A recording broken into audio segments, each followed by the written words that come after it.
Qué bueno. Muchísimas gracias a todos por venir. Gracias a José Gregorio, a Priscila, a todos los amigos de Canarias Mágica, también a la Fundación México Canarias por cedernos este espacio, ¿no?, tan maravilloso, tan especial, y encima rodeados de esta obra de Joan Bels, que está por aquí, y que también ha tenido a bien, fijaos qué curioso, no es casualidad, pero estamos rodeados de algunos niños espectrales hoy en esta sala. La niña de los rodeos, por ejemplo, del aeropuerto de los rodeos. Antes de que viniera la gente estaba yo mirando, ¿no?, y recordando a cada cuadro, ¿no?, a los casos que pertenecen, y la verdad es que es muy bonito ver en estas fotos, en estos dibujos, algunas de las cosas que hemos investigado con AINCO durante tanto tiempo. En este caso, cuando mi amigo José Gregorio me invitaba a estas jornadas, me preguntaba, oye, ¿de qué quieres hablar? Cuéntanos, ¿qué nos quieres contar? Yo lo tuve clarísimo porque es el tema que ha ocupado más años y sobre todo los últimos años de mi carrera profesional, ¿no? El mundo de los fantasmas infantiles, los fantasmas de niños, que nos generan un miedo que no se parece a ningún otro. Y claro, este es un tema que a mí me había interesado antes desde lo antropológico, desde lo histórico, desde lo cultural sobre todo, porque os voy a poner algunos ejemplos ahora. Pero hace 5 años, fijaos, esto es casualidad también, el domingo es el 5º cumpleaños de mis hijos, de Mario y Chloe, que van a hacer 5 añitos ahora, están en pleno esplendor, es una maravilla ir descubriendo un poco el mundo a través de sus ojos, y que de alguna forma son los que dieron impulso a este libro. Antes de empezar este libro, mi anterior trabajo era Los Intrusos, que es un libro sobre casas encantadas, sobre lugares concretos donde ocurren cosas extrañas, castillos, hoteles, casas particulares, y cuando yo lo empiezo a escribir, de pronto, ¡pum!, viene la pandemia, nos encierran a todos en casa, y en pleno confinamiento empiezo a escribir un libro sobre casas que asustan, ¿no? Y se convierte en una cosa un poco paradójica, y de alguna manera eso da un rumbo también a la forma de escribir. Pero es que cuando entrego ese libro y yo me planteo, bueno, a ver ahora sobre qué voy a escribir, cuál es el próximo tema, en ese proceso nacen mis hijos, y de alguna manera este libro y el anterior se dan la mano, ¿no?, porque están enlazados un poco en la historia de mi propia vida y de lo que me va ocurriendo, y que forma parte, pues, de los temas que a mí me van interesando, ¿no? Nacen mis pequeños, nacen además prematuros, son mellizos, nacen a los 7 meses, y mi mujer y yo, Celia y yo, nos pasamos un mes en el hospital, en la UCI neonatal, con los peques, viendo todo tipo de cosas, ¿no? Viendo niños que no lo superan, viendo padres destrozados, sintiéndonos profundamente afortunados porque nuestros peques van saliendo adelante sin sobresalto, ¿no? Y al cabo de un mes estamos en casa, pero con unos miedos nuevos que han florecido en nosotros, unos miedos que seguramente muchos compartiréis, los que sois padres especialmente, ¿no? Miedos que nacen con tus hijos, cuando nacen por primera vez y les cuentas los deditos de los pies, por ejemplo, se lo contaba a muchos amigos y todos habían pasado por ahí, pero que de alguna manera también me hace pensar que el fantasma del niño nos da un miedo muy especial por determinadas circunstancias, y es ahí cuando empiezo a decir, tengo que investigar este mundo, porque a nivel cultural todos conocemos películas como por ejemplo Al final de la escalera, esa historia que si no la habéis visto os recomiendo que la veáis, una película maravillosa de un hombre que va a vivir a una casa que tiene un pasado trágico y que quiere de alguna manera rebelarse. ¿Cómo olvidar, por ejemplo, a las hermanitas del Resplandor en el Hotel Overlook, que aparecen al final de un pasillo rememorando una y otra vez que su propio padre, en un estado de locura, de la fiebre de las cabañas, las ha asesinado vilmente, ¿no? O cómo olvidar a la vengativa Samara, que sale de un pozo en The Ring y que a todos nos puso la piel de gallina, ¿no?, en esa película que nos traía un poco el terror japonés a Occidente, ¿no? Yo he tenido la suerte, por cierto, ahora os contaré, de aproximarme al mundo de los fantasmas japoneses desde Japón. Estuve allí varios días indagando en ese mundo para saber también algo más sobre la visión del mundo espectral, ¿no? Cómo olvidar al niño del Espinazo del Diablo, que en esa película de Guillermo del Toro también venía a recordarnos una muerte traumática, una muerte trágica. Claro, yo hasta el nacimiento de mis hijos me había aproximado, imagino que como la mayoría de las personas, al mundo de los fantasmas infantiles desde la perspectiva de la cultura, de los libros, Cementerio de Animales de Stephen King, por ejemplo, ¿no? Donde en las primeras páginas del libro el autor comete una de esas reglas no escritas, que es matar a un niño, una cosa que de alguna manera es como un tabú para la sociedad. Mi libro Inmaturia empieza con una frase de John Connolly que dice: cuando muere un niño, un número infinito de posibilidades llega a su fin. Y esa idea, como sociedad, nos ha marcado, pero a nivel particular, con tus propios hijos, te marca de una manera diferente, ¿no? Es ahí, cuando yo vuelvo a casa con mis pequeños en brazos, ¿no?, tan pequeñitos y sin manual de instrucciones, cuando yo decido aproximarme a las apariciones infantiles. Pero no solo desde la perspectiva del periodista, que va al lugar de los hechos y entrevista a los testigos, que es muy interesante, sino también desde el punto de vista histórico, cultural, cómo se enterraban a los niños, por ejemplo, en sociedades primitivas, cómo lo hacían los íberos, cómo lo hacían los romanos. E introducirme en ese mundo me hizo descubrir que ya desde prácticamente el origen de la conciencia se ha temido al niño que podía volver desde el otro lado. Fijaos, esto que tenéis aquí es una losa sepulcral del siglo I, es época romana, apareció en el castillo de Ladrada, en una zona donde aparecieron enterrados varios niños, en una sepultura infantil de lo que era la antigua iglesia. Cuando los arqueólogos levantan esta losa sepulcral, aparecen los restos de estos pequeños, que si os fijáis son miradas muy primitivas. Aquí es difícil contemplarlo. Cuando estuvimos en el museo les dimos unas recomendaciones de iluminación para jugar un poco con la luz, y lo bonito es que al cabo de unos meses habían instalado unas luces diferentes para poder verlos con mayor claridad, porque si uno pone una luz lateral puede ver con más definición esos trazos tan toscos, tan básicos, que a mí me recordaban, por ejemplo, a los conocidos como muñecos de Baelo Claudia, que han estudiado los arqueólogos de la Universidad de Alicante, que son unos antropomorfos pequeñitos, con forma, con unas cabezas grandes, que aparecían solo en sepulturas infantiles y que les llamaron muñecos porque cuando aparecen en los años 70, en unas prospecciones arqueológicas, solo están en sepulturas infantiles. Entonces creían que era ajuar funerario.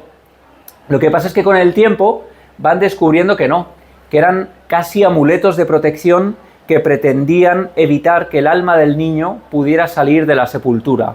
Esto lo sabemos porque hay, por ejemplo, en el Museo de Arte Romano de Mérida, se han encontrado tablillas de maldición en sepulturas infantiles que pretendían invocar a los fantasmas de los niños, porque los hechiceros, los nigromantes más poderosos en la antigua Roma eran los que tenían capacidad de invocar a los fantasmas de los niños y lanzarlos furibundos contra su enemigo. Se consideraba que los fantasmas de los niños eran especialmente vengativos porque no sabían muy bien lo que era la vida y la muerte, porque habían muerto a destiempo, porque no habían vivido lo suficiente y sobre todo porque eran almas perdidas. Precisamente por eso apenas hay representaciones de fantasmas de niños y de niños muertos en el arte.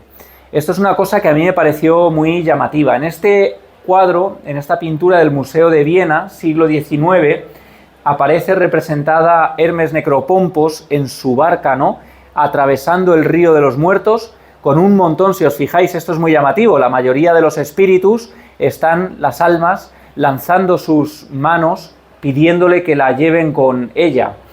Y sin embargo, en un rincón, prácticamente escondidos en la escena, están los niños con actitud totalmente desoladora, están perdidos, no saben dónde están y ni siquiera están haciendo nada por llegar a ese otro lado, ¿no? Eran fantasmas difíciles de trascender. Era muy difícil que el fantasma del niño pudiera llegar a ese otro lado.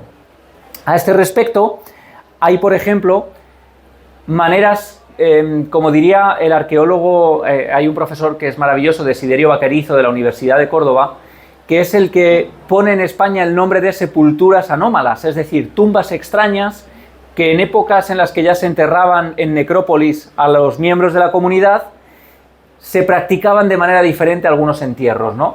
Este, por ejemplo, es de la cultura talayótica en Mallorca, en las cuevas de Somborna.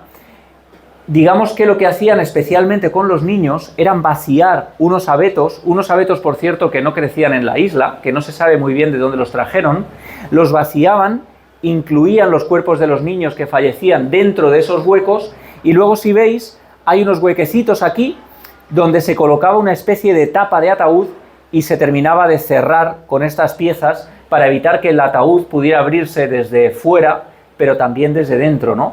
Porque había un miedo especial, como decía, al fantasma del niño, a que pudieran regresar desde ese otro lado. Hay otros ejemplos, por ejemplo, en el cementerio de Porta Nocera, en Pompeya, un bebé de 6 a 9 meses enterrado dentro de una ánfora. Esto que vemos aquí es una vasija, ya había necrópolis, como decía, pero a los niños especialmente se les enterraba dentro de estas vasijas porque funcionaban casi a modo de pequeños contenedores de espíritu, igual que ocurría con urnas funerarias, con cadenas de hierro. A veces se utilizaba el hierro porque tradicionalmente se ha considerado que era una manera de aniquilar los hechizos mágicos del otro lado.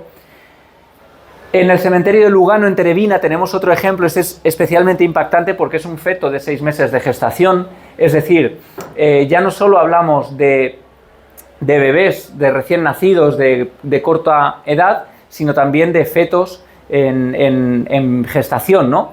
Esto ocurría también habitualmente. Aquí en España tenemos también buenos ejemplos, no es solo cosa de Italia. En España tenemos la cultura íbera, enterraba a los fetos, a los neonatos, en las zonas de dormitorio, lo más cercano a las madres, porque consideraban también que de alguna manera estar cerca de la madre, que en el fondo era el único ser vivo al que habían conocido, era la manera de aplacarles y de tenerles en paz.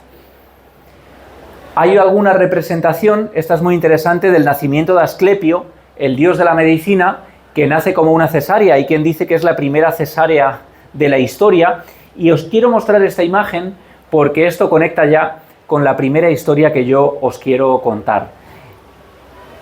En Aceitunilla, no sé si conocéis, es un pueblecito muy pequeño en las Urdes, en Extremadura.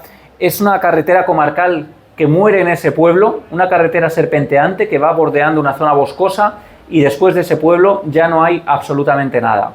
Bueno, pues en este lugar exacto, en este pequeño pueblo, en este rincón, desde 1870 se han recogido historias de apariciones de un pequeño ser de diminutas proporciones. Le llaman el niño blanco de Aceitunilla. El niño blanco es una... Todos los que le han visto, los primeros testigos en 1870 fue una partida de urdanos que volvían de caza desde Nuño Moral, un pueblecito muy cerca de Aceitunilla, y por esta zona, por esta curva que estamos viendo aquí, escuchan un lamento lastimero, un llanto que procede de esos arbustos, ven una pequeña luz blanquecina en medio de la noche que emerge entre los matorrales, y cuando se acercan y se asoman, ven a un niño vestido con una túnica blanca, de corta edad, dicen que como si fuera un recién nacido al que pones de pie sobre sus propias piernas, cosa que sería absolutamente imposible, y que les echa los bracitos como diciéndoles, cógeme, cógeme, ¿no? Esa escena les da tanto miedo que esta partida de cazadores aguerridos echa a correr hacia el centro de Aceitunilla, y allí contarán ellos el primer encuentro con el ya conocido como Niño Blanco de las Urdes. Yo llegué a este cementerio porque decían que el Niño Blanco aparecía siempre en las inmediaciones del cementerio de Aceitunilla, siempre en el exterior. Bueno, esta es la sala de autopsias, donde se preparaban los cuerpos antes de la llegada de los tanatorios, ¿no? En este pequeño rincón de las Urdes. Y yo pude entrevistar a David Gutiérrez, que en el año 2000, es decir, no penséis que esto es una cosa muy remota, luego hubo muchos otros testigos que en esa misma zona, siempre en los alrededores del cementerio, habían visto al Niño Blanco, siempre deambulando de esa forma, envuelto en una especie de bata blanca, que emanaba una luz y que emitía un llanto lastimero. David Gutiérrez me dibuja lo que él ve un día directamente entrando por la ventana de su casa. Es una noche de verano, una noche como la de hoy. A través de la ventana entra la brisa nocturna que va moviendo las cortinas, y de pronto le despierta un llanto infantil, y cuando abre los ojos, entre las cortinas, ve esto volando, flotando literalmente, y dirigiéndose hacia él con esos bracitos. Él me decía que era como si vieras una ecografía de un bebé de pocas semanas de gestación, con la cabeza desproporcionada, con los bracitos muy finos, y avanzando de manera imposible en la noche hacia el lugar donde él estaba durmiendo. Claro, a mí esto me llama mucho la atención. Empiezo a investigar junto a mi querida compañera Israel Espino, antropóloga, periodista en Extremadura, y da la casualidad de que descubrimos una historia maravillosa, que es la de la percha o bercha, que yo le adelantaba antes a mi amigo José Gregorio, que es fijaos, en algunas zonas de los Alpes, en Italia, cuando llegaban los inviernos, en 1800, se creía en una figura que era la percha o bercha, que era una figura femenina envuelta en ropajes blancos y que iba acompañada por una comitiva de seres espectrales que iban haciendo sonar instrumentos de viento y que en su mayoría eran niños muertos antes del bautismo. Era una mujer asociada casi como una especie de cuidadora de ultratumba, ¿no? La que cuidaría a los niños en el más allá según la tradición. Bueno, esto es interesante porque esos sonidos de viento conectan directamente con esos vientos de los Alpes, ¿no? Que podemos imaginar que en 1800 invadirían algunos pueblos, que asustarían, que provocarían un miedo muy especial a los vecinos y que quizá es el origen de esta tradición. Pero lo sorprendente es que muchos de estos niños blancos iban envueltos en esas túnicas, como describían muchos testigos del niño blanco de Aceitunilla. Pero hay otro libro fundamental que yo consulto en esta investigación, que es este libro del medievalista francés Claude Lecoté, Fantasmas y aparecidos en la Edad Media, que hace referencia a los tipos de fantasma más habituales, sobre todo en la Baja Edad Media y también ya hasta bien entrado el siglo XVIII, hay algunas referencias. Bueno, cuenta Claude Lecoté, hace referencia, por ejemplo, a un trabajo etnográfico de un etnólogo polaco, Ludwig Stoma, que hace un catálogo de aparecidos. Fijaos qué interesante, ¿no? Este Ludwig Stoma va por los pueblos dejando una especie de cuestionario casi como si fuera pues un cuaderno de estadística arcaico, ¿no? Diciendo, si usted ha visto un fantasma, cuéntenos qué tipo de fantasma es. Y en esos fantasmas más habituales, hasta bien entrado el siglo XVII, eran los fantasmas de fetos y neonatos. Cuenta Ludwig Stoma que estos niños que fallecían antes del bautismo eran enterrados, como sabéis, no en los cementerios, porque no se podía enterrar en los cementerios porque no habían recibido el primer sacramento. Por tanto, las familias lo que intentaban era aproximarlos todo lo posible al terreno sagrado y lo que hacían eran enterrarlos muy cerca de los muros de los cementerios. Esto, fijaos qué interesante, esto lo sabemos porque a nivel antropológico, cultural, histórico lo hemos estudiado, pero los testigos de las Urdes que veían al niño blanco merodeando por el cementerio, pero nunca dentro del cementerio de Aceitunilla, no lo sabían. A mí me parece llamativo, ¿no? Que siempre le vieran merodeando por los alrededores de ese cementerio. Hay otra historia, otra manera de ver este fenómeno, que es el que nos propone el neurólogo Oliver Sacks, ¿no? Él fue neurólogo y psiquiatra, fue una persona maravillosa, ¿no? Hizo unos trabajos muy interesantes como El hombre que confundió a su mujer con un sombrero. Hablaba también digamos que él lo que hizo a lo largo de su vida era recoger los casos más raros, curiosos que había recibido en su consulta y hizo varios libros muy interesantes. Otro de ellos era Musicofilia, por ejemplo, sobre personas que se desmayaban al escuchar el sonido de las campanas. Este tipo de cosas investigó el bueno de Oliver Sacks, que nos dejó hace unos años, y uno de sus últimos libros fue Alucinaciones, que os muestro aquí, y donde él hablaba de las alucinaciones de duelo.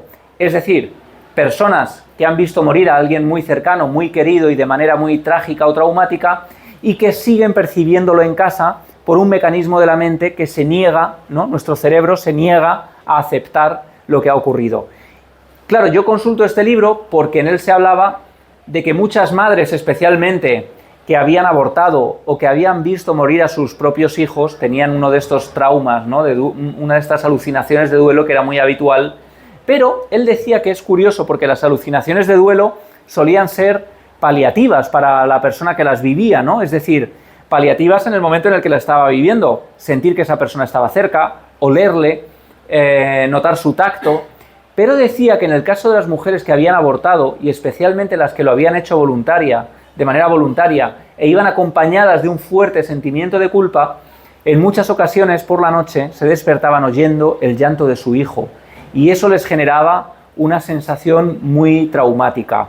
No solo eso, sino que una de las madres, que cuenta Oliver Sacks en su libro, evidentemente el niño que ha muerto antes de nacer no podía hablar de ninguna manera, pero ella percibe a su bebé diciéndole: no te preocupes, mamá, volveré.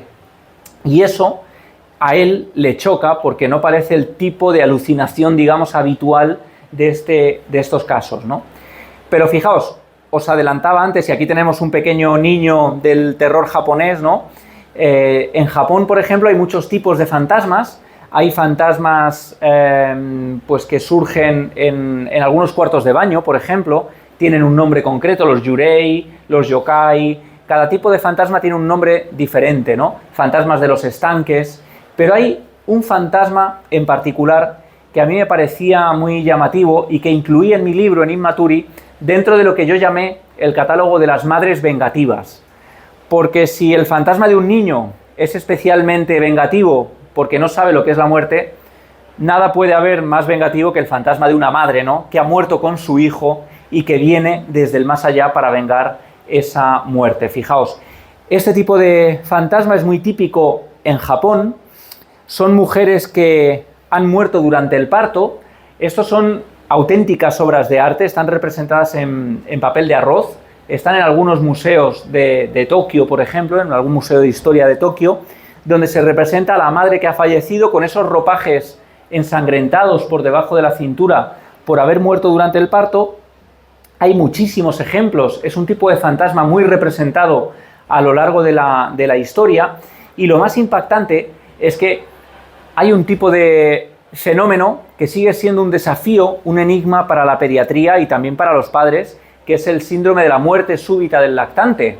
Es un misterio médico, nadie sabe muy bien por qué se produce, pero hay una cantidad de niños que al cabo del año fallecen cuando están en la cuna, tumbados boca arriba.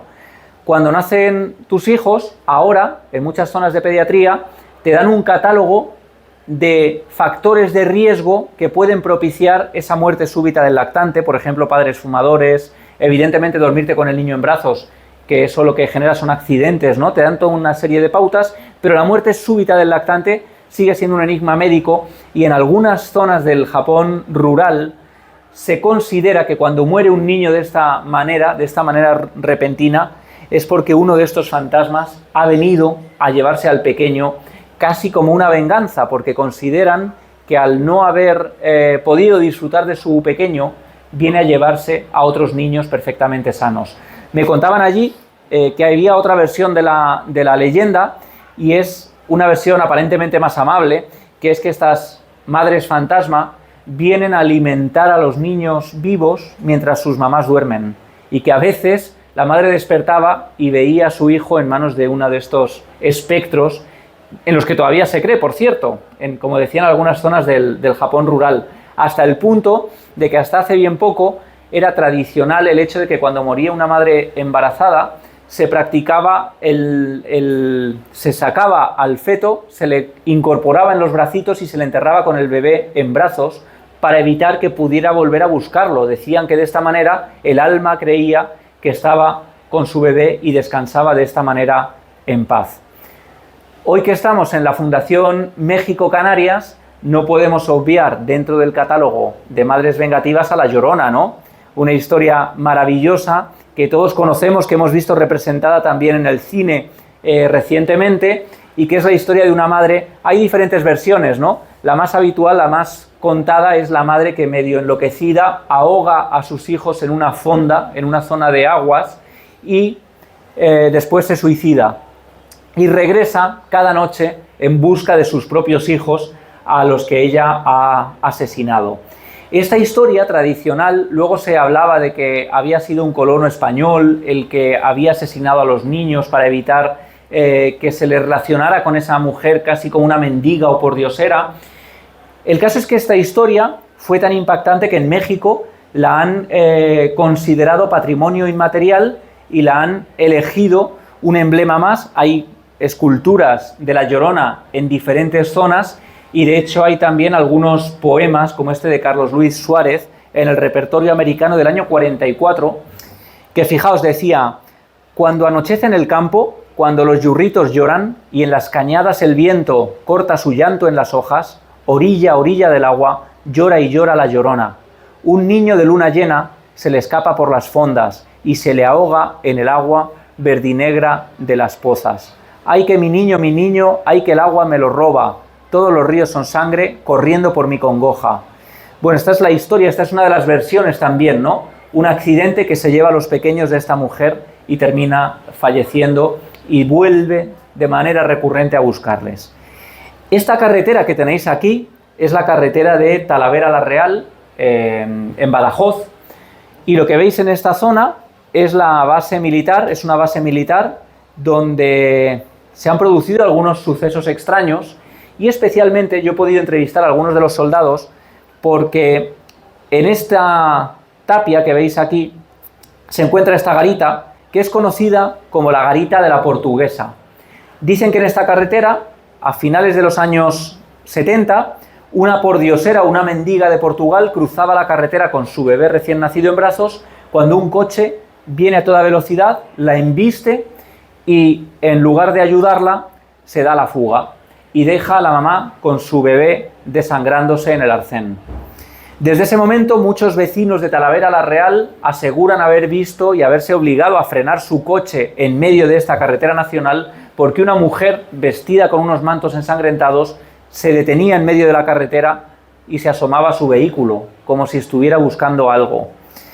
Es a partir de entonces cuando incluso los soldados de la base aérea de Talavera la Real, en esta garita, conocida popularmente por los propios soldados, y así nos lo contaron, como la garita de la Portuguesa, han visto una figura semitransparente atravesando la tapia de esa zona restringida, de esa zona militar.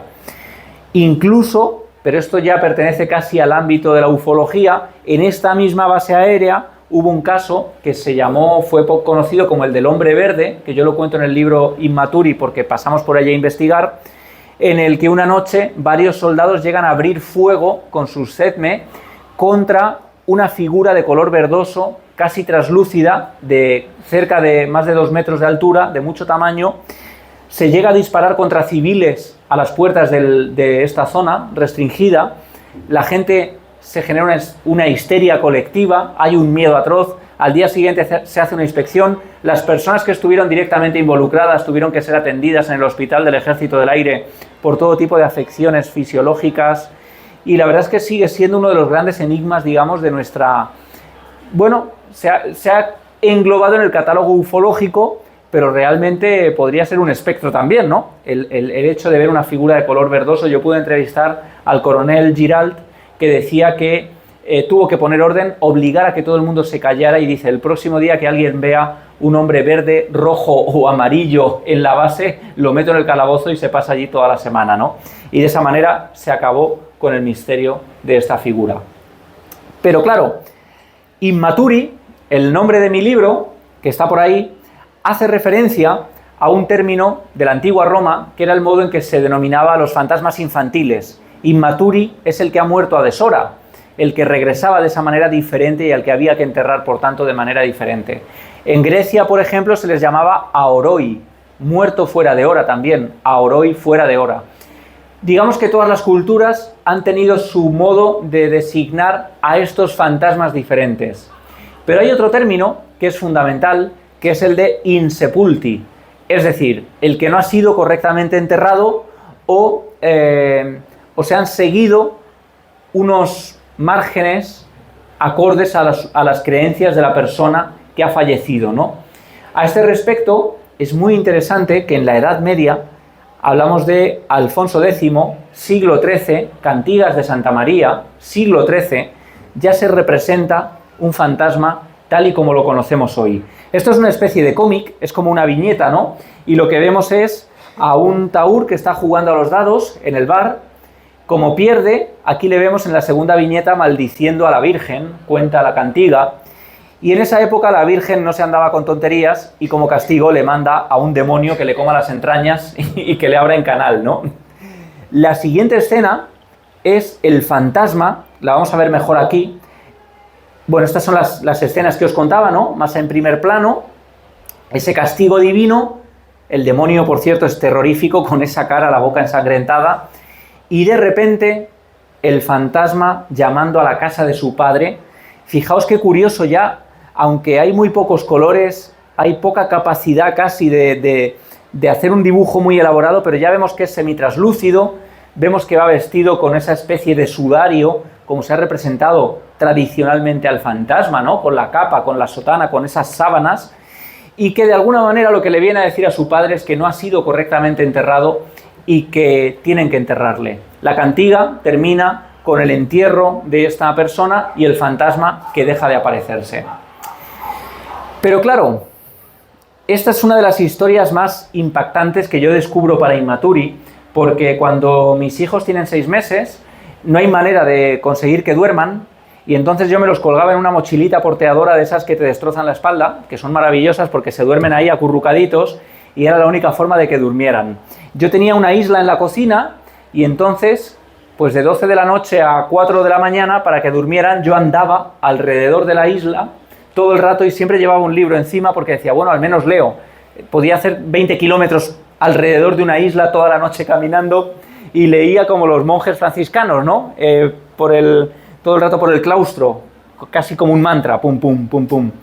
Y para mayor tortura, uno de los libros que elegí leer fue Vida de los Santos Padres de Mérida, que me pareció maravilloso. Si lo leía en voz alta, podría ayudar a dormir al niño, ¿no? Sería un estímulo más para conseguirlo. En realidad yo estaba buscando una historia sobre unas capillas que habían desaparecido en Mérida, que estábamos investigando, y de pronto, en este libro, que es una historia, es un libro hagiográfico, cuenta algunas historias de personalidades ilustres en la Mérida del siglo XI, hablamos de época hispano-visigótica, y de pronto aparece la historia de el niño Augusto. Imaginaos esto, yo estaba investigando por un lado paralelamente las historias de apariciones de niño, y por otro lado, con mi pequeño en brazos, buscando información de unas capillas, me encuentro esta historia que os voy a contar yo solo a las 3 de la mañana, haciendo 10 kilómetros alrededor de mi isla. Es la historia de un pequeño que se llama Augusto, que vive en el convento de la Egregia Virgen Eulalia. Este convento era un lugar donde los niños expósitos o los padres que no tenían posibilidad de sacar adelante a sus hijos, dejaban allí a los pequeños en manos de unos curas, de unos monjes, que les enseñaban, digamos, a tener una vida monacal, religiosa, pero no les enseñaban, no tenían por qué terminar siendo monjes, ¿no? En ese ambiente, de pronto hay un niño que se llama Augusto, de 12 años, que enferma de manera repentina a lo largo de una tarde, va empeorando, el prior decide llamar a otro hermano para que le dé la extrema unción al pequeño Augusto, porque está enfermando cada vez de manera más irreversible, y el pobre Augusto termina muriendo drásticamente en plena madrugada, ¿no? Como es muy de noche, no se le puede enterrar, así que deciden dejar a Augusto en su camastro para que por la mañana le puedan enterrar. Todo el mundo se marcha, los amiguitos de las celdas de al lado no se han enterado de nada de lo que ha ocurrido, y entonces cuenta el libro Vida de los Santos Padres de Mérida que algunos empiezan a escuchar a su amiguito Augusto llamándoles por su nombre desde el patio del convento. Es una voz lastimera, una voz que les da miedo, la mayoría se esconde bajo las sábanas, pero hay un niño que se llama Veraniano que escucha su nombre y decide ir a buscar a su amiguito Augusto. Y contará Veraniano que cuando sale a este patio encontrará a su amigo en medio de esta zona, bañado por la luz de la luna, casi despidiéndose. Yo cuento en el libro que aunque un niño no sabe lo que es la muerte, sí sabe lo que es un fantasma, y el pequeño Veraniano actúa como actuaríamos cualquiera, ¿no? Echó a correr y se escondió bajo las sábanas. Describe este trabajo, Vida de los Santos Padres de Mérida, al pequeño Augusto, pálido, casi como la luz de una vela.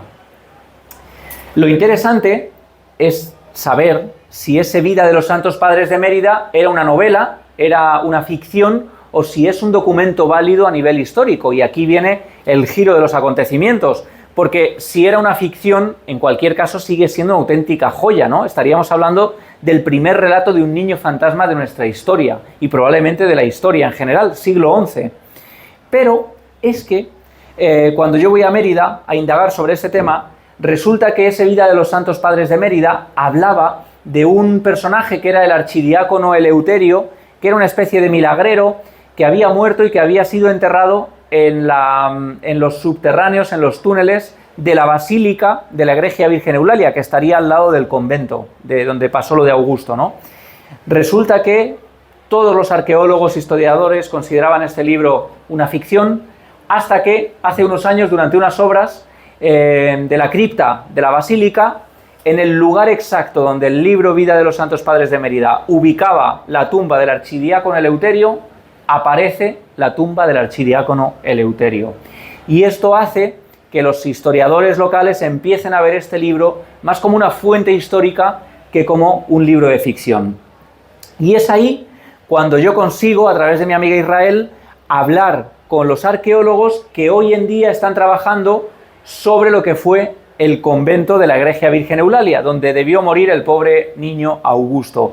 Y yo les preguntaba si había tumbas infantiles del siglo XI, y aquí me las mostraron. Aquí tenemos algunas de esas tumbas, y uno de los arqueólogos me decía, ¿quién sabe si alguna de estas sepulturas es la de ese niño fantasma al que usted anda buscando? Y claro, el último elemento quizá en el ámbito de los espectros infantiles tiene que ver con una fotografía. No sé si conocéis esta casa, la conocéis, ¿no? La casa de Amityville es quizá una de las casas más embrujadas de la historia, ¿no? A nivel cultural ha aparecido en cientos de películas, cientos de libros, ha protagonizado muchas historias. Muy resumidamente, en el año 74, la familia DiFeo muere asesinada a manos de Ronald DiFeo, el hermano mayor, que va habitación por habitación asesinando a sus padres y a todos sus hermanos. Decían las autoridades que debió verter algún tipo de somnífero en la sopa de la cena porque les había disparado a bocajarro con una escopeta, con un rifle de caza. Había ido disparando a todas las habitaciones y todos los cuerpos los encontraron dormidos, tumbados en sus camas. Lo lógico si uno escucha un disparo es que se despierte e intente defenderse, ¿no? Los cuerpos habían sido dormidos antes de asesinarlos. Lo impactante, esta casa con este cartel que decía Grandes Esperanzas, pronto el abogado de Ronald DiFeo decía que este joven había asesinado a su familia porque las voces de la casa le habían obligado. Había unas voces, decía, que le habían dicho que tenía que matar a su familia porque estaban conspirando contra él. Lo que ocurre es que al cabo de un año llega allí la familia Latch, los Latch, que de alguna manera se convierten en los protagonistas de una pesadilla porque compran la casa a un precio excesivamente barato. La prueba de que no son asustadizos es el detalle que os voy a contar y que pocas veces se ha contado, y es que la inmobiliaria les informa de que allí se ha cometido un crimen atroz solo un año antes y les ofrece dejarle los muebles de la familia recién asesinada a un módico precio, por menos de $100. Y los Latch aceptan. Dicen que es una ganga. ¿Quién en su sano juicio entra en una casa donde se ha cometido un crimen y encima se quedan los muebles y todos los enseres personales, ¿no? Pero ellos lo hacen, es decir, no son una familia sugestionable. Y sin embargo, solo aguantarán en esa casa 28 días, porque durante esos 28 días se verán asediados por voces, figuras que ven bajando las escaleras, enjambres de moscas en pleno mes de diciembre, olores y sustancias fétidas que aparecen en la casa. El padre Mancuso, un sacerdote que le llaman para bendecir la casa, se marcha de allí porque dice que hay unas voces que le exigen que se vaya y no puede terminar de bendecirla.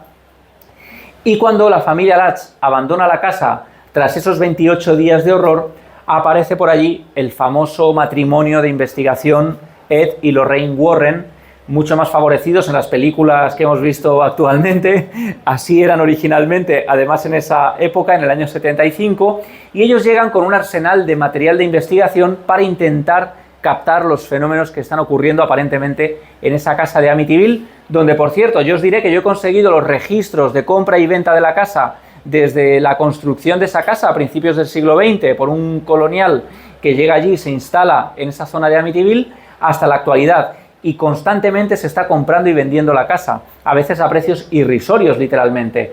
En los últimos años, si os fijáis, si buscáis en internet, cada 2 años aparece la noticia de se vende la casa más encantada del mundo, ¿no? La casa de Amityville generalmente está a la venta cada año, ¿no? Y lo que hacen Ed y Lorraine Warren es colocar cámaras fotográficas por diferentes áreas de la casa. Todo el equipo se queda en el salón y las cámaras están programadas para ir lanzando disparos cada X segundos, ¿no? En una de esas instantáneas, apareciendo de una de las habitaciones de la segunda planta, aparece esto en el revelado. Esto solo aparece en el revelado. Es una imagen de un niño que asoma desde el final de la habitación con el detalle de los ojos brillantes, dicen algunos. A mí me da la sensación de que es el reflejo en un cristal de gafas, como si tuviera unas gafas puestas, ¿no? Y es el reflejo del flash, posiblemente. Y lo curioso de este detalle es que la habitación de la que surge esta figura es la de Joe DiFeo. el pequeño de 6 años que es asesinado en esa misma habitación. Hubo algunas hipótesis como que quizá esta figura de rostro aniñado podría ser en realidad Paul Barthes, uno de los investigadores que esa noche estaban en la casa y que de alguna manera, quizá por un descuido del equipo, estuvo dentro de esa habitación mientras se tomaban las instantáneas. Pero la otra hipótesis es que efectivamente podría ser el pequeño Joe muerto en esa misma habitación y con ese flequillito cayendo también hacia la misma zona. Nosotros aplicamos algunos programas de comparativa policial, aplicamos la inteligencia artificial y hay que reconocer que todos los programas decían que había más semejanzas con este niño que con Paul Barthes, con el investigador. Paul Barthes, además, siempre dijo que había estado en el salón con Eddie Lorraine y todo el equipo afirmó que había estado allí. Pero es cierto que es una fotografía clarísima y quién sabe si pudo ser algún tipo de confusión o si es un rostro que nos acerca de una manera especial a este enigma de los Inmaturi. La última historia que os quiero contar, para no terminar con este trauma, con esta historia tan trágica, y sé que es una historia un poco densa, es la de este personaje, que si la casa de Amityville era icónica, este personaje lo es todavía más, el Principito, ¿no? El niño que llega de las estrellas. Si lo leísteis en la infancia, el Principito es la historia de un aviador que se queda perdido en el desierto y que durante varios días recibirá la ayuda de un ser, de un niño que llega de las estrellas y que le alentará a seguir con vida, a mantenerse vivo y le dará una serie de lecciones y enseñanzas. Poca gente sabe que Antoine de Saint-Exupéry, el autor del Principito, mucho antes de escribir El Principito ya era un amante de la aviación. Él trabajó en el correo aeropostal, él trabajó también como digamos parte del ejército francés contra las tropas en la Segunda Guerra Mundial, contra los nazis, es decir, en algunas labores de sobrevolar zonas en misiones de espionaje. Una vida de película, porque el propio Saint-Exupéry desaparece sobre el Mediterráneo sin dejar ni rastro en una de esas misiones, pero en el año 35, concretamente el 30 de diciembre, poco antes de la Nochevieja del fin de año del 35, mucho antes, repito, de escribir El Principito, Antoine de Saint-Exupéry y su compañero André Prévost sufren un accidente en su avioneta mientras sobrevuelan el Sáhara de camino a Saigón. Además, esto lo cuenta él en su autobiografía, Tierra de Nadie. Habla de que una misteriosa luz le sale al paso y empieza a hacer un zigzag alrededor de la avioneta que le obliga a variar el rumbo de manera drástica hasta terminar perdiendo el control y estrellándose contra las dunas del desierto. Es decir, un auténtico ovni, un objeto volante no identificado, le sale al paso al pobre Exupéry y termina estampándose en un lugar a cientos de kilómetros de la civilización más próxima. Solo tiene un poco de vino y unas uvas para sobrevivir. André Prévost está más malherido, pero Exupéry tiene más fuerza y consigue caminar durante varios kilómetros. Él cuenta en esas memorias que en ese primer viaje, en esa prospección caminando, aparecen los fenech, los zorritos del desierto, que luego serán un personaje fundamental en El Principito, ¿no? Ese amiguito al que él intenta domesticar, el aviador. Bueno, pues aparecen ya algunos detalles que terminarán apareciendo en El Principito. Él dice que experimentó una serie de alucinaciones visuales y auditivas en lo que él creía que era una voz infantil, quizá la de su propio yo, que le alentaba a mantenerse con vida.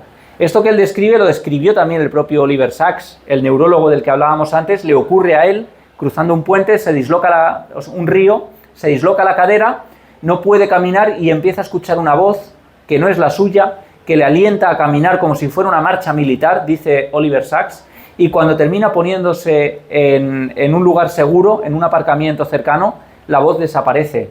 Oliver Sacks dice que esa es la voz de la vida que surge en momentos clave. En el caso de Antoine de Saint-Exupéry, era una voz infantil. Él dice también que ve a unos tuareg que se le acercan con unos farolillos en las manos y que cuando están muy próximos desaparecen como fantasmas.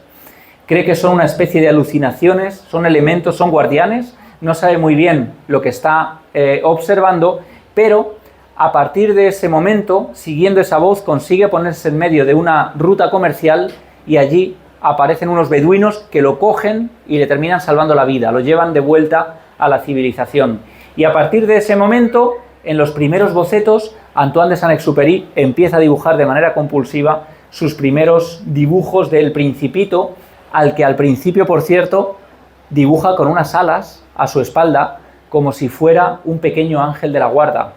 Cuando le preguntan a Exupéry quién es este hombrecillo al que no para de dibujar en correspondencia, en manteles, en diarios, él dice que es un hombrecillo al que guarda especial fidelidad.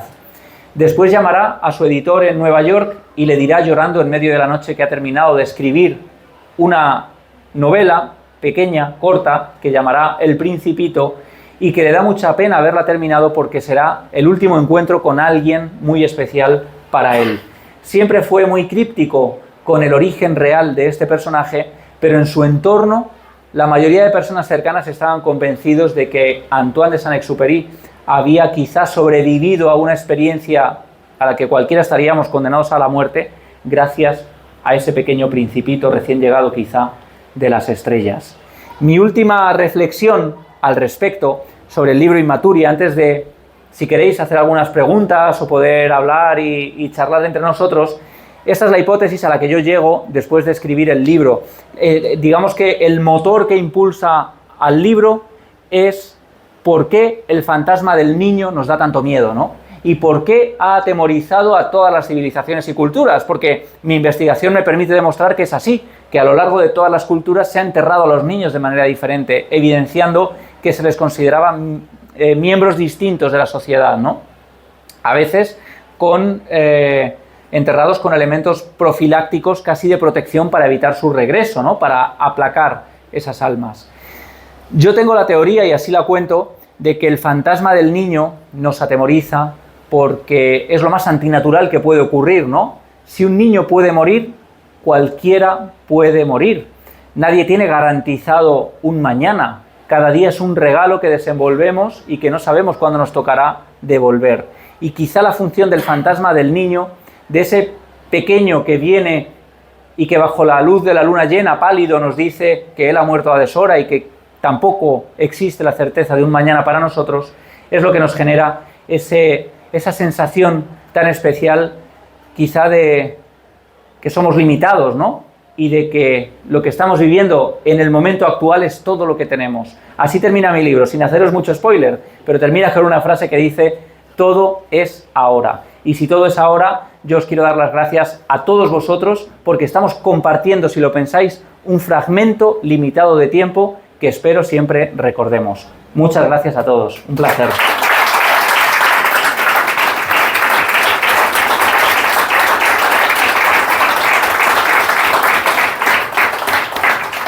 Bueno, podemos abrir un turno de preguntas o lo puedo abrir yo directamente, ¿no? Sí, turno de preguntas incómodas ahora. Sí, yo estaba en las preguntas incómodas. No, creo que tenemos otro micro por ahí. Venga. Quédate con ese.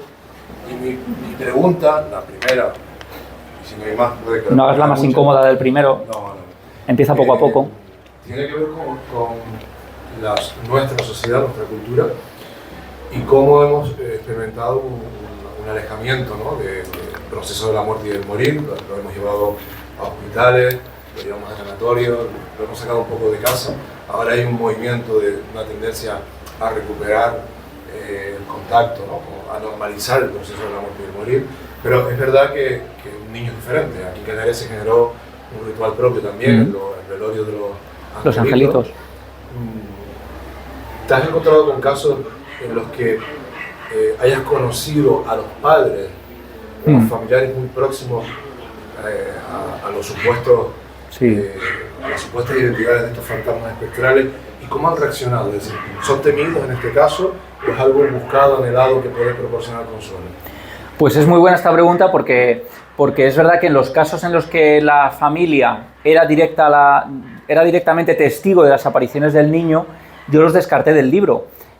Por un motivo muy básico, por esa relación que hacía Oliver Sacks de la alucinación de duelo, ¿no? Hubo un caso en Langreo, en Asturias, la cuenca minera, una madre que había visto morir a su pequeño de 3 años, ¿no? Y yo estaba grabando otro tema, estaba grabando un reportaje sobre un fantasma que en los años 70 decían que se aparecía en la cuenca minera, en el Nalón, y un vecino me dijo: oye, pues tienes que ir a ver a fulanita, que vio morir a su hijo y dice que lo presiente y lo percibe en casa.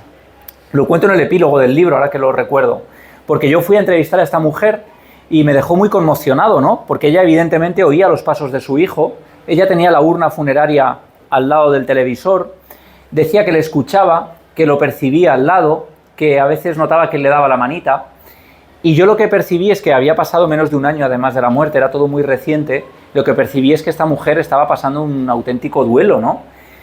Y me dio la sensación de que estábamos hablando de cosas diferentes, ¿no? Una cosa es la sensación de duelo evidente que tiene una madre traumatizada por la muerte de su hijo. Además siempre se dice esto, ¿no? De que existen un niño que ha visto morir a sus padres es un huérfano, pero no hay término para hablar de una madre o un padre que ve morir a su hijo, ¿no? Porque es algo casi innombrable. Entonces, a mí me parecía que esta pobre mujer estaba en una situación lógica y explicable y razonable, y por eso aparece en el epílogo con estos matices que yo estoy contando, pero no lo incluía en el catálogo de fantasmas infantiles porque creía que eso era otra cosa, ¿no?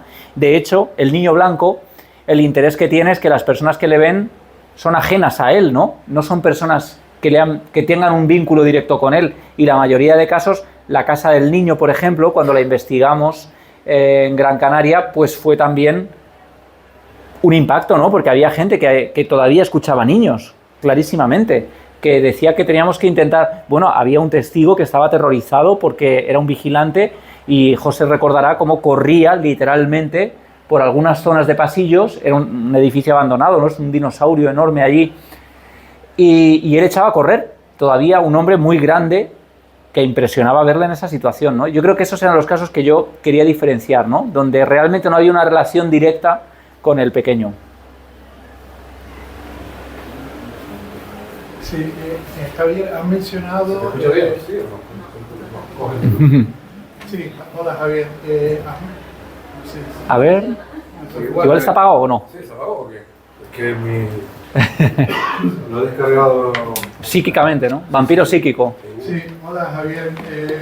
Has mencionado los fantasmas en Grecia y en Roma, pero yo, por ejemplo, nunca he escuchado o nunca he leído nada de los fantasmas en Egipto. ¿Podrías contar algo sobre eso? Sí, en Egipto tenemos también algunas apariciones de fantasmas. Mi querido Nacho Ares, que ha visitado, ¿no? Y que es un gran conocedor del ámbito funerario en Egipto, hay algunas representaciones del Ba, por ejemplo, le llaman el Ba, que es la última exhalación del ser humano antes de su muerte, ¿no? Y que es casi la representación de una sombra negra. En alguno de mis libros, yo creo que en mi libro Los Otros, aparece una representación de uno de estos fantasmas, que es una sombra negra debajo de un dintel de una puerta. Casualmente solían aparecer en las zonas de umbral, en las zonas liminales, en zonas donde era como una especie de tránsito, ¿no?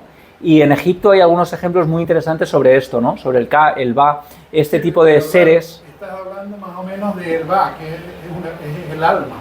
Pero una cosa, yo creo que sería una cosa es el alma y otro el tema de los fantasmas, ¿no? Bueno, una aparición, porque nunca he leído en Egipto, aparición, ¿sabes? Es que hay representaciones del Ba como una sombra negra en algunas zonas, que es muy interesante. No sé si alguien tiene mi libro Los Otros por ahí, pero si no, es que no tengo aquí la fotografía, pero es muy impactante porque me la cedió Nacho, y sí que hay alguna representación de fantasmas en Egipto, ¿no? Y hay algunas historias muy interesantes. Nada. Sobre niños, por cierto, en Egipto es verdad que no había encontrado, y tendría que preguntarle a Nacho porque seguro que hay también historias de este tipo.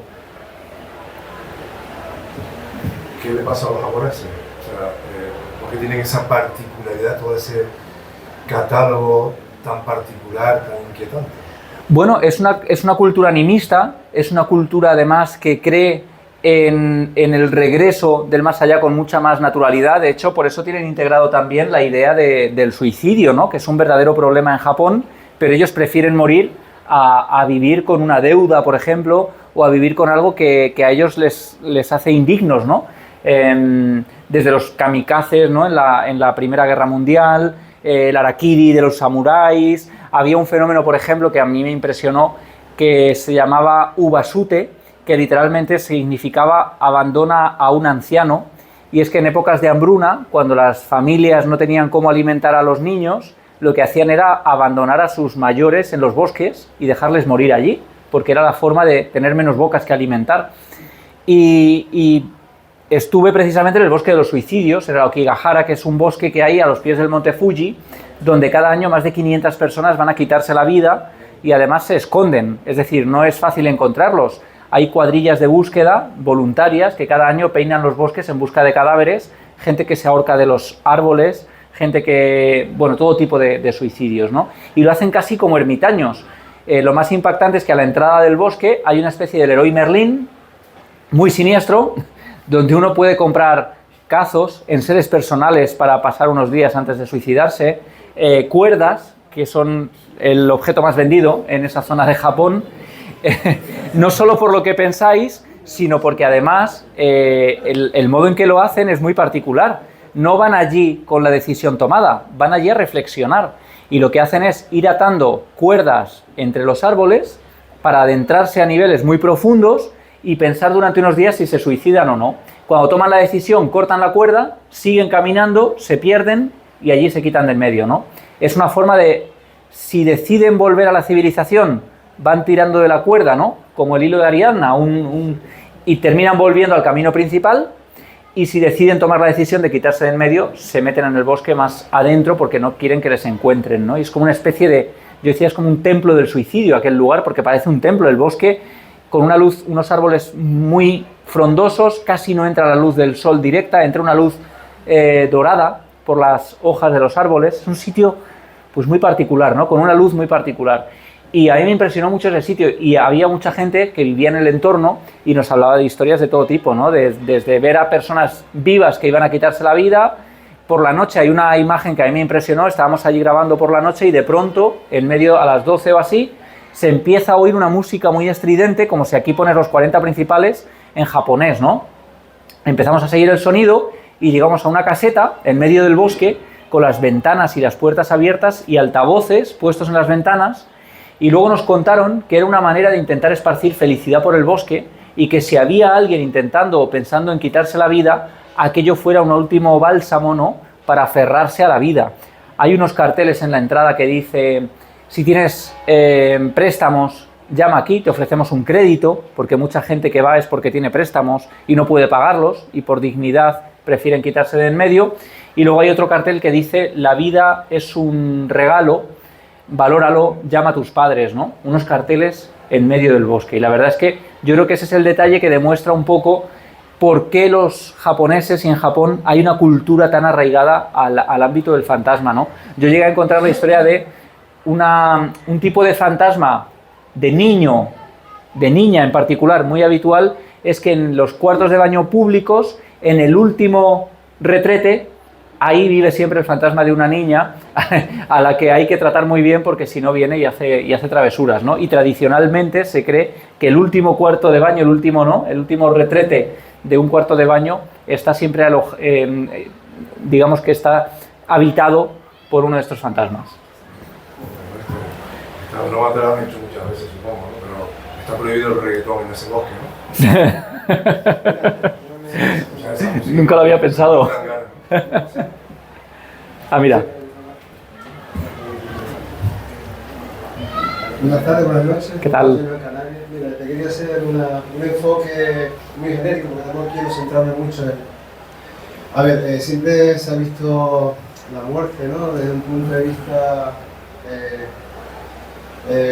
como un mundo desconocido, siempre se ha visto en contra de los principios reales, ¿no? O sea, algo negativo, ¿sabes? Siempre va en contra de la vida, ¿no? Voy a usar la analogía que usaste antes, en cuanto a la filmografía que hablabas del cine japonés y demás para ilustrar ciertas cosas. Hoy por hoy, aunque parezca increíble, la ciencia está demostrando en los distintos planos dimensionales, concretamente la teoría de cuerdas, cuando habla de que los estados vibracionales en este lado cuando están viviendo varias situaciones reales. Entonces hay personas con capacidades, entiendo que hay personas con capacidades para conectar con otros planos dimensionales o próximos a esos espacios. Podríamos definir que los fantasmas son aquellas personas que han abandonado la parte física y están en otro estado. La analogía cinematográfica me refería, por ejemplo, ya que nombraste tú algunas películas, de otro hombre interestelar. Estaba pensando en esa. Concreto, sí, estaba pensando justo en esa película. Sí, es que creo que es el caso más relevante donde incluso los físicos reales, premios Nobel, han ilustrado esa película, ¿no?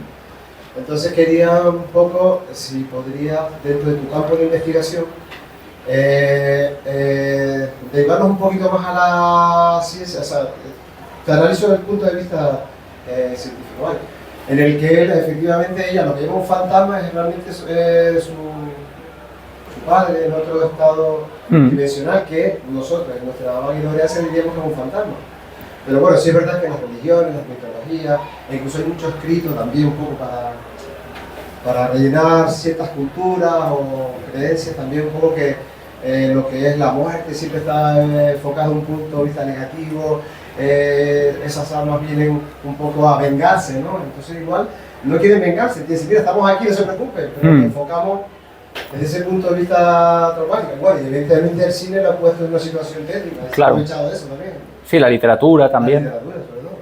Sí, lo que pasa es que yo decía, lo hablamos antes José y yo en la comida, que a veces hablamos de física cuántica como si eso no fuera también un salto de fe, ¿no? Porque a veces entender la física cuántica también es decir, bueno, pues voy a asumir o aceptar lo que me están contando, aunque no entienda absolutamente nada, ¿no? Porque para entenderla habría que estudiar muchísimo. A mí me rompe la cabeza y me encanta, ¿eh? Me encanta estudiar física, o sea, me encanta leer entrevistas, entender un poco, pero cuanto más leo y escucho hablar sobre ella, más insignificante me siento, por otro lado, y más salto de fe me parece también, ¿no? A veces decimos, es que a lo mejor no podemos entender muy bien lo que está pasando ahí en ese umbral, aunque por suerte cada vez más científicos desde el ámbito de la medicina, de la física, de la ciencia se están aproximando, ¿no?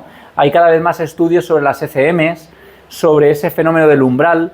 Ahí tenemos a Samparnia, tenemos a grandes investigadores que se están aproximando, ¿no? Y que están haciendo incluso estudios de cómo se comporta el cerebro en ese tipo de situaciones.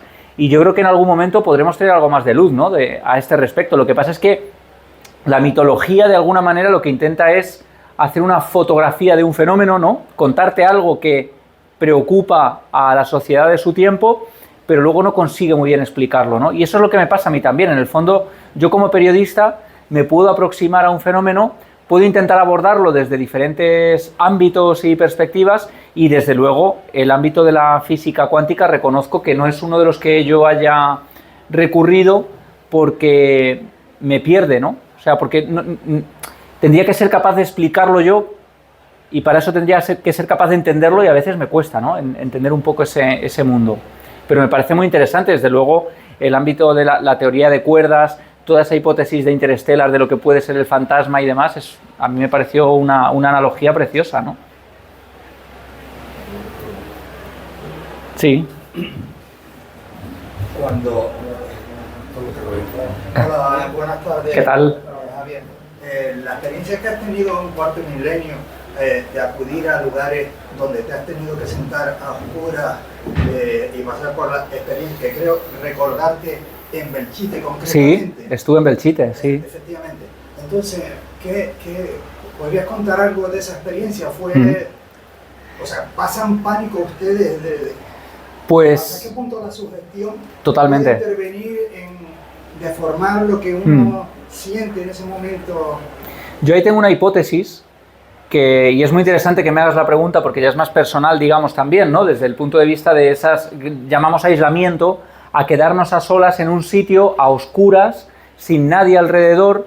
Yo eso lo equiparo a cuando te rompen el corazón y tú te torturas a ti mismo y te pones música triste, ¿no? Y te pones las canciones más tristes de los Beatles para hundirte en la miseria, ¿no?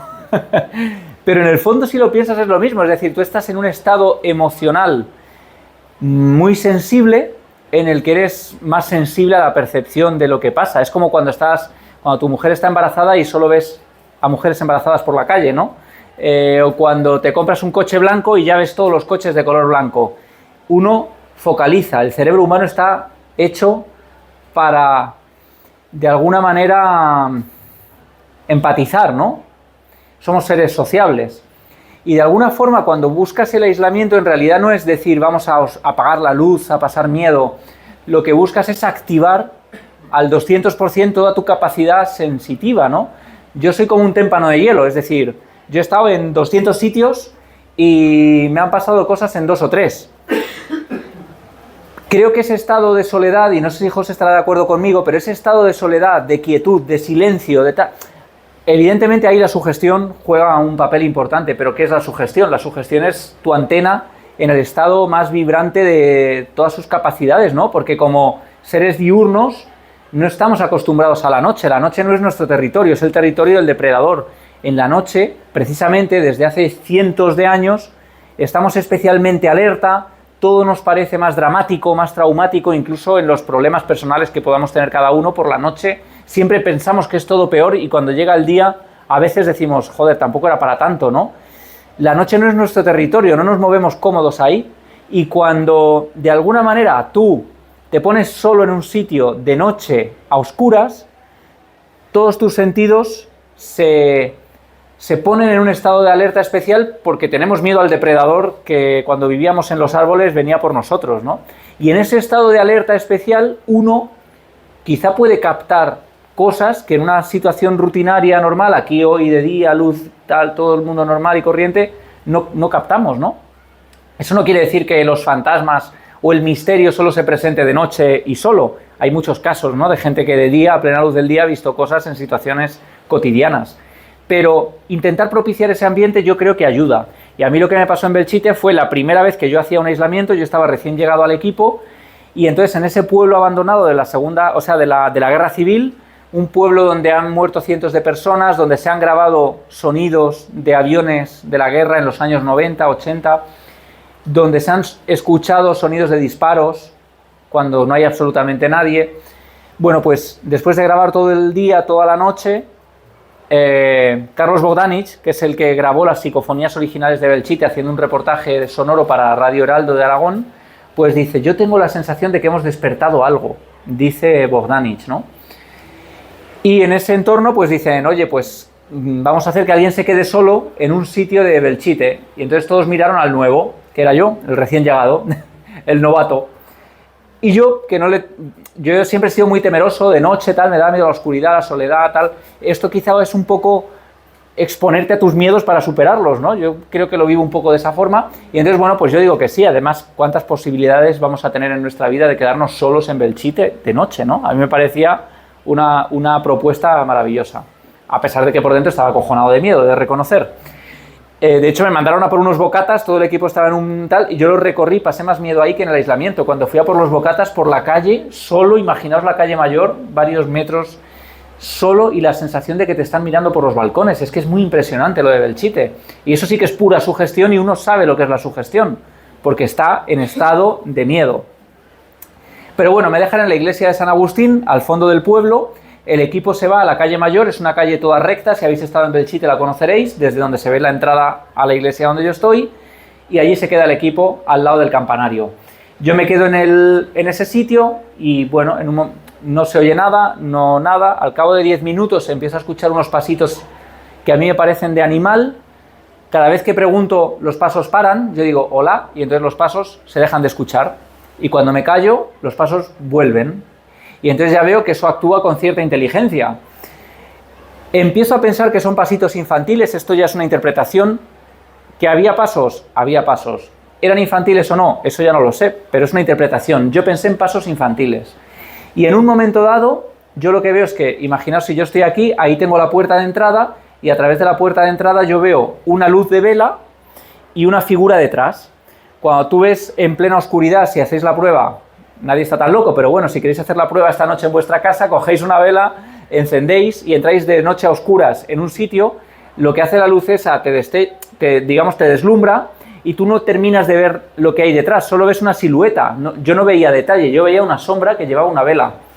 Y yo lo primero que pienso, porque la veo tan física, es, 1, me están gastando una novatada, o 2, ha entrado un yonki y me va a pegar un palo. Aquí a las 2 de la mañana en un pueblo abandonado, ¿quién va a ver? Entonces por el walkie digo, chicos, ¿hay alguien aquí? Y me dicen, no hay nadie porque estamos a 5 o 6 metros de allí, de la entrada, y ahí no ha entrado nadie. Entonces yo me quedo parado, digo, vale, me lo estoy imaginando. Y yo pensando, me lo estoy imaginando, abro bien los ojos, miro, y yo veo claramente esa figura que sigue avanzando hacia mí. Y entonces yo cojo el walkie y digo, chicos, hay alguien. No sé quién es, pero hay alguien. Y además le hablaba, hola, hola, ¿quién eres? Y no me respondía. Entonces el equipo ya viene corriendo a toda leche y cuando entran con las cámaras, que entonces eran cámaras las que se llevaban aquí, con los focos, las antorchas que llamamos de luz, entran en la iglesia y esa luz tan potente de las cámaras se come todo lo demás. O sea, cuando iluminan todo, allí no hay nadie. Yo lo que veo es casi como un truco de prestidigitador, ¿no? Entran las luces, ¡pum!, allí no hay nadie. Y ahí es cuando yo digo, hostia, he visto algo raro entonces. O sea, esto no era de aquí. Ahí empiezan ya las dudas. Yo le digo a Iker, oye, ¿me habéis gastado una broma? En plan, soy nuevo en el equipo, me habéis gastado una coña. Iker me dice, mira, aquí no gastamos bromas con esto y si alguien lo hace, me lo dice si está despedido. Entonces yo digo, vale, pues me está hablando muy en serio. Y os diré, el miedo no vino ahí. El miedo, se lo contaba José, vino a las 4 de la mañana, cuando ya volvemos al hotel en Zaragoza, todo el mundo se va a su habitación y yo me quedo allí en mi habitación con los ojos como platos, diciendo qué coño he visto y a quién llamo yo ahora para hablar, porque son las 4:30 de la mañana, no puedo hablar con nadie. Y esa noche no pegué ojo. Y lo más fuerte de todo es que lo que supimos después, que no sabíamos entonces, es uno, donde yo había escuchado esos pasitos infantiles, yo no lo sabía, pero ahí hay una fosa común infantil donde habían enterrado a los niños de la guerra, que estaban ahí enterrados. Eso nos lo dijo un historiador después de la emisión del programa, del reportaje. Y dos, en mi grabadora, yo tenía una grabadora conmigo de audio, se captaron los pasitos, los pasos infantiles, clac, clac, y luego hay una voz clarísima de niño que dice, Javi, Javi, ayuda, con este tono. Y os lo juro, eso lo podéis escuchar. Eso es una radio que se cruza, una señal de radio que se intercede en mi grabadora. Eso es, no lo sé, pero Manolo Rodríguez, nuestro técnico de sonido, escuchó esa grabación sin que le dijéramos lo que era, ni lo que oíamos nosotros, y él nos dice que es una voz clarísima y que dice eso, ¿no? Y yo desde entonces os he de decir, y esto no lo he contado nunca, pero yo he querido volver a Belchite en 3 ocasiones y ninguna lo he conseguido. Siempre he tenido como una tristeza, a mí no me dio miedo aquello, cuando oí esa voz en la grabadora, ya esto es teorizar y, bueno, suponer, y yo soy muy escéptico, lo digo de verdad. Además, esa vez me pasó aquello, era mi primera experiencia de aislamiento, yo pensé, joder, esto va a ser la hostia, si me quedo solo en cada sitio y me va a pasar esto, voy a flipar. Y luego nunca más me pasó nada tan heavy como ahí. Esa fue la cosa más heavy que me ha pasado nunca, ¿no? Pero a mí me quedó sensación de pena de que tengo que volver de alguna manera, siempre he querido volver, y una vez, la vez que más cerca estuve, murió el padre de mi mejor amigo y tuve que volver a Ciudad Real, estaba ya a 30 kilómetros de Belchite. O sea que tengo la sensación de que tengo que volver y que cuando vuelva pues será como muy especial, ¿no? Y esa es un poco mi teoría. Mola mucho, ¿no? Todas las historias, claro, es que de estos años en Cuarto Milenio podríamos hacer unas cuantas charlas. Sí, sí. No lo descartemos, ¿verdad? Mola. Donde puedas contar y compartir pues todo este anecdotario y sobre todo las sensaciones, ¿no? Esta parte humana de que quieres volver, porque además esa voz parecía que de alguna forma estaba... Sí, que interpelaba. Con tu atención, ¿no? Bueno, no sé si hay alguna pregunta más, aprovechen que después este se va. Sí, solo quería hacer un... Hola. ¿Qué tal? ¿Qué tal? Buenas noches. Yo solo quería hacer un comentario. Casualmente, el martes estuve en Mayor Claudia. Ah, qué bueno, sí. Sí. Y bueno, y el guía empezó a hablar y empezó a explayarse allí y comentó que los arqueólogos habían encontrado en las tumbas infantiles, las que ellos creen que está relacionado con gente más pudiente, juguetitos de cristal con determinadas formas distintas, muy caros, que habían depositado en las tumbas de los niños. Entonces eso me ha hecho reflexionar que no solo era porque aquella gente vivía con la muerte mucho más natural que nosotros hoy, ¿no? Que aparte de esas precauciones que podrían tener para evitar que las almas de los niños pudieran salir, lo que sea, también habrían ritos de ayuda para que no pasara. O sea, aparte de miedo, también habrían, no sé, pienso yo, como ritos o como ceremonias especiales para esos niños. Sí. No solo precaución y miedo, sino otra cosa, ¿no? Sí, incluso para estar más cerca de ellos. De hecho, algunas de estas tumbas tenían libaderos, que eran unos conductos que comunicaban desde el exterior al interior la tumba y por los que en algunas fechas determinadas los romanos vertían vino, por ejemplo, para darlo a los seres queridos, ¿no? Es decir, que había una comunicación mucho más directa literalmente con la muerte. No sé si te llegaron a enseñar los muñecos, ¿o llegaste a verlos? Dice que los tenían en el museo, no Sí, los tenían en las ruinas. claro. Y no entraste al museo, ¿no viste el museo? No, mira, ya hay un museo que está en obras y que eso todavía no está abierto al Ah, público, pero vale. lo tienen en otro sitio, Claro, de momento. claro. Pues yo estuve en el museo donde los tienen en urnas, efectivamente, y ahí los tienen expuestos. Y son bastante impresionantes, la verdad. Muy interesante. Tienes que volver al museo, ¿no? Sí, claro. Claro, claro. Y a surfear ahí en Tarifa. ¿Quieres hacerlo? Sí.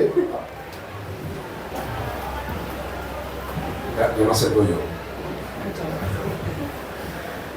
Javier, yo quiero felicitarte y darte las gracias por estar aquí en Tenerife, en la Laguna Encantada, ¿no? Como decimos, y compartir todas estas historias de manera tan amena y profesional. Y te quería Muchas preguntar gracias. una curiosidad. ¿Qué te impulsó a centrarte en esta temática y qué podemos encontrar en tu libro? Qué bueno, pues mira, no fue como una cosa en particular, hubo muchas cosas. Cuando a veces nos preguntan ¿por qué te gusta el cine de terror? O ¿por qué te gusta? Es como muy difícil encontrar cuál es el momento clave, pero yo creo que es como la suma de muchas cosas, ¿no? Y en mi caso fue, por un lado, mi padre, que es médico, pero muy mente abierta, ¿no? Y muy curioso, siempre leyendo sobre historia, sobre arte, sobre muchas cosas. Él fue el primero que me habló de las caras de Belmez, del Palacio de Linares y todo esto. Y luego un tío mío que con 12 años me puso El Exorcista y me puso La Mosca de Cronenberg. O sea que todo muy ameno. Y en ese ambiente saludable para un niño había un libro de Iker Jiménez, que yo no le conocía todavía de nada ni sabía que existía, pero que se llamaba Enigmas sin resolver, donde había fotos, por ejemplo, maravillosas como el cadáver decapitado de Boisaka en una vía de tren, una cabeza, una foto de una cabeza. Yo, niño macabro, ojeaba ese libro, ¿no? Y lo leía y tal. Y esas navidades, en casa de mi tío, los Reyes Magos, dejaron Enigmas sin resolver 2. Entonces yo me leí ese libro también.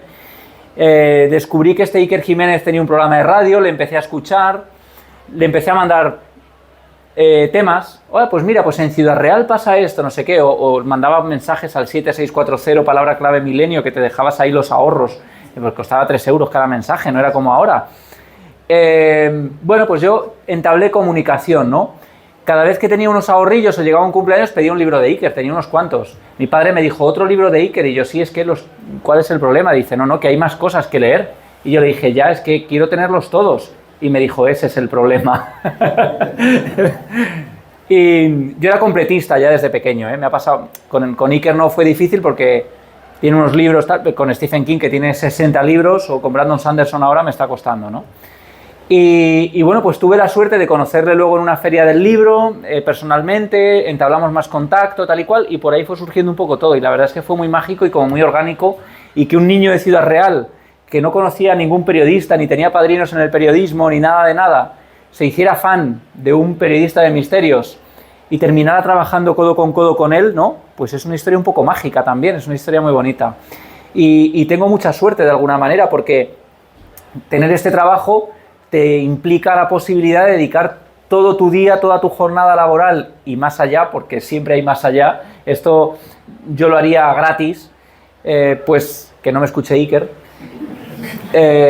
Lo bonito es que te permite que tu hobby sea tu trabajo, ¿no? Y que puedas investigar constantemente aquello que te gusta, sacar temas, y de alguna manera eso es lo que termina apareciendo en Inmaturi, ¿no? Inmaturi es una mezcla de todas mis pasiones, de todo lo que me fascina y me interesa, que es muy amplio y que es muy difícil de condensar en una sola cosa. Por eso yo creo que es un libro muy raro. Inmaturi es un libro que habla de cine, que habla de arte, que habla de historia, de arqueología, de antropología, que habla de misterio, por supuesto, de apariciones, de lugares. Es un libro de viajes, es muy difícil de catalogar. Yo me lo he llegado a encontrar entre los libros de recetas de Thermomix en la FNAC de Madrid, cosa que no esperaba, pero bueno, como también hablo de la ensalada urdana, pues dije, bueno, pues igual por ahí me lo han metido en este campo, ¿no? Y es lo que me dicen mis editores. A veces es muy difícil catalogar tus libros, no sabemos muy bien cómo, de qué van, ¿no? O de qué tratan, ponerles en un casillero. Y para mí eso es lo especial, ¿no? Cuando haces un libro, poder aportar algo, que no sea contar lo de siempre, y si cuentas lo de siempre, aportar tu perspectiva, ¿no? Y que sea un poco tu viaje. Y en este caso es mi viaje descubriendo mis miedos como padre, nuevos miedos, el cambio existencial que supone en ti la paternidad y la manera nueva de ver algo que siempre había estado ahí, que es el fantasma del niño, pero que para mí es un cambio de perspectiva brutal desde que nacen mis hijos, ¿no? Y descubro que evidentemente, ¿cómo no vamos a tener miedo al fantasma de un niño si lo que nos está hablando, lo que está representando es la muerte de un niño? Yo nunca me había aproximado, nunca lo había pensado así, pero ¿cómo no temer a algo tan antinatural como eso? Y esa es un poco mi historia. Un colofón fantástico que solo puede completar un aplauso enorme. Gracias, José. Muchas gracias.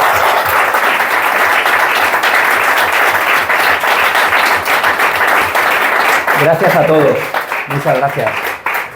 Javier, te voy a comprometer para si esto tiene continuidad, que espero que sí que tenga continuidad, podamos contar contigo en Pues me encantaría. las próximas ediciones y seguir por este camino o otro camino, el de la Thermomix. Por supuesto, oye, molaría mucho recetas de Thermomix, me encantaría. No, cuentas con ello, yo encantadísimo, además es una suerte, un lujo que me hayáis llamado, a mí me encanta. Y encima para otoño puedo adelantar que habrá nuevo libro en octubre, mediados de octubre, es un libro muy otoñal que tiene que ver con la noche, con estas historias un poco que hemos avanzado. Y quizá esta sea la última presentación, la última vez que hablo de Inmaturi, digamos, en forma de charla como he hecho hoy. Y quién sabe, a lo mejor sería bonito poder hablar aquí del nuevo libro cuando salga y cuando vosotros queráis. Pues yo encantado. Se llama así en noviembre, tendremos castaña. Oye, fantástico.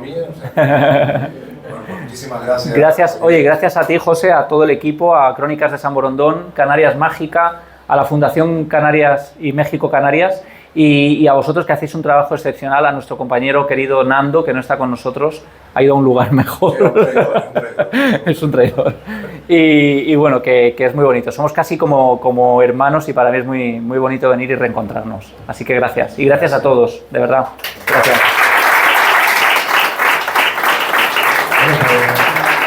Muchísimas gracias por la participación, la interacción.